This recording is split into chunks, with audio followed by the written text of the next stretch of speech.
So hello mga amigo kamiga no, nakasorry na po ta diri sa kabukiran no. Gahar na po ko karon sa bukid ug akong ipakita kung unsay mga pananom diri sa akong mga ginikanan. So tara. Kumautol ini mga tanom sa akong ginikanan no, kaning mga kamuti. So mao to dinhi ang kalibrihan sa akong ginikanan no. Dugay-dugay pa ini siya ma-harvest. Adto pa ni siya sa sunod tuig ma-harvest no kay may papud kaayo.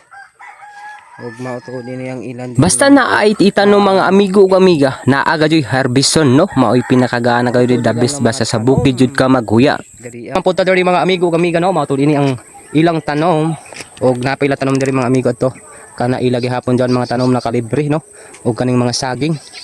Kaning saging ang uban wa pa may gid bunga ini kay dili pambod ting bunga karon na mga buyana. Ug dari pwede diri na ay bunga kana mga bunga no. Ingon sa akong ginikanan mga amigo ug amiga no nasa 3 to 4 months pa daw kaning mga kalibrihan ang ilang natanom no. Dugay-dugay pa jud ni siya ma-harvest kay ang harvesting ini nasa 7 to 8 months pa adi sir ma-harvest ini punuan sa kalibre. Payag-payag no kana mga amigo ug amiga. Payag-payag sa akong inahan ug amahan. Kay para kuno matiman ang kaning ilang mga tanom. Og jari ta sa pikas na side no og jari pagod ila diri mga tanom mga amigo ug amiga no. Amor gyapon ka library. So mao tuod ini. So mao ini mga amigo ug amiga no ilang tanom na kalibre. Dugay-dugay pa jud ni siya ma-harvest. Mukha ta diri sa kuan.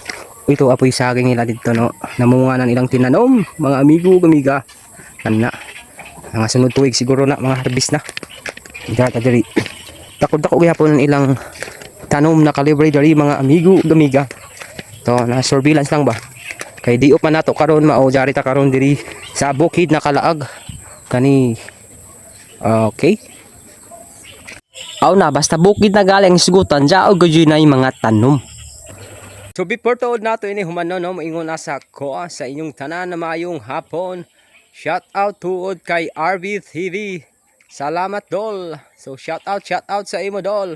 So maura to daghang salamat and God bless sa atong tanan. It's me Dan Soy Content. Bye bye.